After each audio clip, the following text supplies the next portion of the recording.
இன்றைய தினம் நம்முடைய முதலமைச்சர் அவர்கள் அண்மையில் உருவாக்கிய தமிழ்நாடு தூய்மை பணியாளர் நலவாரியத்தைச் சேர்ந்த உறுப்பினர்கள் சுமார் 900 பேருக்கு இங்கே வருகை தந்திருக்கிறீங்க. உங்களால் தான் இன்றைக்கு தமிழ்நாடு மிகுந்த ஆரோக்கியமான ஒரு நிலையில் இருக்கின்றது. அதற்கு முதல்ல என்னுடைய பாராட்டுகள், என்னுடைய நன்றி. தூய்மை பணியாளர்கள் தான் சென்னையோட அன்னை, தாய் அப்படின்னு நான் பல நேரங்களில் பெருமையாக குறிப்பிட்டது உண்டு. அந்த அளவுக்கு ஒரு தாய் தன்னுடைய பிள்ளையை பார்த்துக்கொள்வது போல தூய்மை பணியாளர்கள் தான் நீங்கள் தான் சென்னையை பார்த்துக்கிறீங்க. சென்னைன்ற குழந்தை உங்களுடைய கைகளில் பத்திரமாக இருக்கின்றது. சென்னை மட்டுமல்ல, தமிழ்நாடு முழுவதும் உங்களுடைய பணி என்பது போற்றத்தக்கது, மகத்தானது. உங்கள் பணி மட்டுமல்ல, உங்களுடைய உள்ளமும் மிகவும் தூய்மையானது என்பதை நான் அறிவேன்.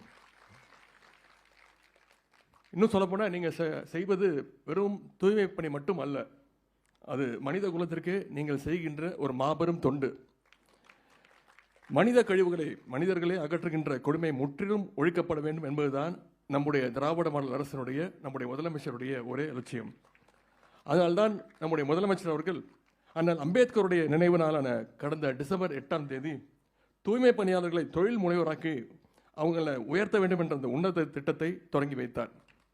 அதன்படி அண்ணல் அம்பேத்கர் தொழில் முன்னோடிகள் திட்டத்தின் கீழ் தூய்மை பணியாளர்களுக்கு 100 கழிவு நீர் அகற்றும் வாகனத்தை மானியத்தோடு நம்முடைய முதலமைச்சர் அவர்கள் வழங்கினார்கள்.